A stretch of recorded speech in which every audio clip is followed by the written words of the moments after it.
ಚಾಮುಂಡೇಶ್ವರಿ ಕ್ಷೇತ್ರದ ಅಧಿಕಾರಿಗಳಿಗೆ ಸಚಿವ ಜಿಟಿ ದೇವೇಗೌಡ ಎಚ್ಚರಿಕೆಯನ್ನ ಕೊಟ್ಟಿದ್ದಾರೆ. ಎಚ್ಚರಿಕೆ ನೀಡುವಂತಹ ಭರದಲ್ಲಿ ಪಿಡಿಒಗಳ ವಿರುದ್ಧ ನಾಲಿಗೆಯನ್ನ ಹರಿಬಿಟ್ಟಿದ್ದಾರೆ ಸಚಿವರು. ಚಾಮುಂಡೇಶ್ವರಿ ಕ್ಷೇತ್ರದ ಅಧಿಕಾರಿಗಳಿಗೆ ಎಚ್ಚರಿಕೆಯನ್ನ ಕೊಡ್ತಾರೆ ಸಚಿವ ಜಿಟಿ ದೇವೇಗೌಡ. ಆ ರೀತಿ ಎಚ್ಚರಿಕೆಯನ್ನ ಕೊಡುವ ಭರದಲ್ಲಿ ಪಿಡಿಒಗಳ ವಿರುದ್ಧವೇ ನಾಲಿಗೆಯನ್ನ ಹರಿಬಿಟ್ಟಿದ್ದಾರೆ ಸಚಿವರು.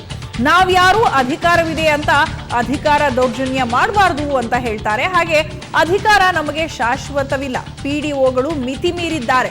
ಪಿಡಿಒಗಳನ್ನ ಕೆಟ್ಟ ಭಾಷೆಯಲ್ಲಿ ಸಚಿವ ಜಿಟಿ ದೇವೇಗೌಡ ಇದೇ ಮಾತನಾಡೋ ಭರದಲ್ಲೇ ಬೈದಿದ್ದಾರೆ.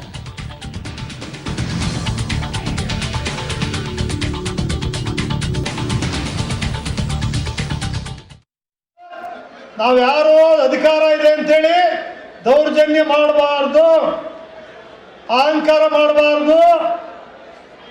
ಯಾರಿಗೂ ಅಧಿಕಾರನೂ ಶಾಶ್ವತ ಅಲ್ಲ, ಶ್ರೀಮಂತಿಕೆನೂ ಶಾಶ್ವತ ಅಲ್ಲ.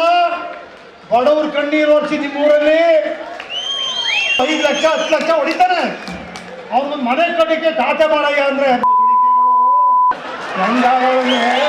ಪ್ರತಿಯೊಂದು ಸರ್ವೆ ಮಾಡಿಸ್ತೀವಿ. ಈಗ 31ನೇ ತಾರೀಕು ಒಳಗಡೆ ಎಲ್ಲ ಸರ್ವೆ ಮಾಡಬೇಕು. ನಾವ್ಯಾರು ಅಧಿಕಾರ ಇದೆ ಅಂತೇಳಿ ದೌರ್ಜನ್ಯ ಮಾಡಬಾರ್ದು, ಅಹಂಕಾರ ಮಾಡಬಾರ್ದು. ಯಾರಿಗೂ ಅಧಿಕಾರನೂ ಶಾಶ್ವತ ಅಲ್ಲ, ಶ್ರೀಮಂತಿಕೆನೂ ಶಾಶ್ವತ ಅಲ್ಲ. ಬಡವ್ರ ಕಣ್ಣೀರು ಒರೆಸಿ ನಿಮ್ಮೂರಲ್ಲಿ 5 ಲಕ್ಷ 10 ಲಕ್ಷ ಹೊಡಿತಾನೆ, ಅವ್ನ ಮನೆ ಕಟ್ಟಿಗೆ ಖಾತೆ ಮಾಡಯ್ಯ ಅಂದ್ರೆ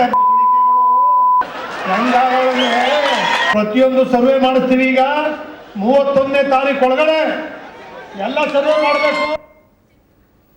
ಈ ಬಗ್ಗೆ ಇನ್ನಷ್ಟು ಅಪ್ಡೇಟ್ಸ್ ನೀಡಲಿದ್ದಾರೆ ನಮ್ಮ ಪ್ರತಿನಿಧಿ ಮಧುಸೂದನ್. ಚುನಾವಣಾ ಪ್ರಚಾರದ ಸಂದರ್ಭದಲ್ಲಿ ಸಾಕಷ್ಟು ರಾಜಕಾರಣಿಗಳು ನಾಲಿಗೆ ಹರಿಬಿಟ್ಟು ಮಾತನಾಡಿದ್ದನ್ನ ಕೇಳಿದ್ವಿ. ಇದೀಗ ಜಿಟಿ ದೇವೇಗೌಡರು ಪಿಡಿಒ ಅಧಿಕಾರಿಗಳಿಗೆ ಕೆಟ್ಟ ಭಾಷೆಯಲ್ಲಿ ಬೈದಿದ್ದಾರೆ ಮಾತನಾಡ್ತಾ. ಹೆಚ್ಚಿನ ಅಪ್ಡೇಟ್ಸ್ ಏನಿದೆ ಆ ಬಗ್ಗೆ? ಸೌಜನ್ಯ, ಏನಂತ ಹೇಳಿದ್ರೆ ಏನು ಈ ಬಾರಿ ಚುನಾವಣೆಯಲ್ಲಿ ಮಾಜಿ ಮುಖ್ಯಮಂತ್ರಿ ಸಿದ್ದರಾಮಯ್ಯನವರ ವಿರುದ್ಧವಾಗಿ ಭಾರಿ ಬಹುಮತದಿಂದ ಗೆದ್ದು ಈಗ ಮಂತ್ರಿ ಆಗಿರ್ತಕ್ಕಂತಹ ಚಾಮುಂಡೇಶ್ವರಿ ವಿಧಾನಸಭಾ ಕ್ಷೇತ್ರದ ಮಂತ್ರಿಗಳು ಉನ್ನತ ಶಿಕ್ಷಣ ಸಚಿವ ಜಿಟಿ ದೇವೇಗೌಡ ಅವರು ತಮ್ಮ ಕ್ಷೇತ್ರದ ಜನರಿಗೆ ಮತದಾರರಿಗೆ ಕೃತಜ್ಞತೆಯನ್ನ ಸಲ್ಲಿಸಲಿಕ್ಕೆ ಇವತ್ತು ಚಾಮುಂಡೇಶ್ವರಿ ಕ್ಷೇತ್ರದಲ್ಲಿ ಒಂದು ಸಭೆಯನ್ನ ಕೂಡ ಆಯೋಜನೆ ಮಾಡ್ಕೊಂಡಿದ್ರು.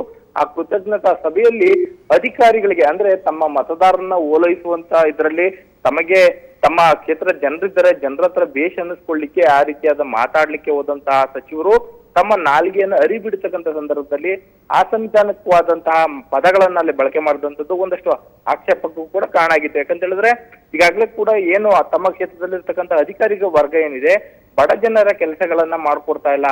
ತಾಲೂಕು ಕಚೇರಿಗಳಾಗಲಿ ಅಥವಾ ಗ್ರಾಮ ಪಂಚಾಯತಿಗಳಿಗೆ ಬಂದಂತ ಸಂದರ್ಭದಲ್ಲಿ ಗ್ರಾಮ ಪಂಚಾಯತಿಗಳಿಗೆ ಪದೇ ಪದೇ ಜನರು ಸಣ್ಣ ಪುಟ್ಟ ಕೆಲಸಗಳಿಗೂ ಅಲ್ದಾಡುವಂತ ಆಗಿದೆ. ಹಾಗಾಗಿ ಅಧಿಕಾರಿಗಳು ಇನ್ನು ಮುಂದೆ ನನ್ನ ಹದ್ದುಬಸ್ತಲ್ಲಿ ಇರ್ಬೇಕಾಗತ್ತೆ ಅನ್ನೋ ಒಂದು ಎಚ್ಚರಿಕೆಯನ್ನ ಕೊಡುವಂತ ಬರದಲ್ಲಿ ಅವರ ನಾಲಿಗೆಯನ್ನು ಹರಿಬಿಟ್ಟಿರ್ತಕ್ಕಂಥ ಜೊತೆಗೆ ಮತ್ತೊಂದು ಎಚ್ಚರಿಕೆಯನ್ನ ಕೊಟ್ಟಿದ್ದಾರೆ. ಈಗ ವೇದಿಕೆಯಲ್ಲಿ ಅಷ್ಟು ಬೈದಿದ್ದಷ್ಟೇ ಅಲ್ಲ, ಮಂಗಳವಾರ ಅಂದ್ರೆ ಇನ್ನು 2 ದಿನಗಳಲ್ಲಿ ನಾನು ಮತ್ತೆ ಅಧಿಕಾರಿಗಳ ಸಭೆಯನ್ನ ಕೂಡ ಕರೆದಿದ್ದೀನಿ, ಅಲ್ಲಿ ನಿಮ್ಗೆ ಮತ್ತೆ ಇದೇ ಮಾತನ್ನ ಹೇಳ್ತೀನಿ ಅನ್ನೋ ಒಂದು ಮಾತನ್ನು ಕೂಡ ಈಗ ಅವರು ವೇದಿಕೆಯಲ್ಲಿ ಹೇಳಿರ್ತಕ್ಕಂಥದ್ದನ್ನ ನಾವು ಗಮನಿಸಿದ್ವಿ. ಸೌಜನ್ಯ, ಮಧುಸೂದನ್ ಮಾತನಾಡಿದ ನಂತರವಾದ್ರೂ ಅವರು ಕೆಲವು ಪದಪ್ರಯೋಗ ಮಾಡಬಾರ್ದಿತ್ತು ಅನ್ನೋಂಥದ್ದೇನು ಕಾಣಿಸ್ಲಲ್ವಾ ಅವರ ನಡವಳಿಕೆಯಲ್ಲಿ? ಹೇಗೆ ಖಂಡಿತವಾಗ್ಲೂ ಕೂಡ ಸಚಿವರ ನಡವಳಿಕೆಯಲ್ಲಿ ಆ ರೀತಿಯಾದ ಯಾವುದೇ ಒಂದು ವಾತಾವರಣ ಕೂಡ ಅಲ್ಲಿ ಕಂಡು ಬರಲಿಲ್ಲ. ಯಾಕಂತ ಹೇಳಿದ್ರೆ ಏನು ಆ ಕ್ಷೇತ್ರದ ಮತದಾರರು ತಮ್ಮನ್ನ ಭಾರಿ ಬಹುಮತದಿಂದ ಗೆಲ್ಸಿದ್ರು.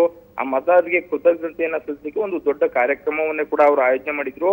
ಏನು ಬರೀ ಚುನಾವಣೆ ಆರಂಭದಲ್ಲಿ ಇದ್ದಂತಹ ವೇದಿಕೆ ಏನಿತ್ತು ಅದೇ ವೇದಿಕೆಯನ್ನ ಮತ್ತೆ ಸಿದ್ಧಪಡಿಸಿ ಅವರಿಗೆ ಒಳ್ಳೆ ಭಕ್ಷ್ಯ ಭೋಜ್ಯಗಳನ್ನು ಕೂಡ ಮಾಡ್ಕೊಟ್ಟಿದ್ರು. ಈ ಸಂದರ್ಭದಲ್ಲಿ ಅವ್ರನ್ನ ಮೆಚ್ಚಲಿಕ್ಕೆ ಮಾತಾಡಿದಂತ ಸಚಿವರು ತಾವು ಮಾತಾಡಿದ ತಪ್ಪು ಅನ್ಕೊಳ್ಳುವಂತ ಯಾವ ಮನಸ್ಥಿತಿಯಲ್ಲೂ ಕೂಡ ಅವ್ರು ಇರ್ಲಿಲ್ಲ. ಸೌಜನ್ಯ, ಓಕೆ, ಧನ್ಯವಾದ ಮಧುಸೂದನ್.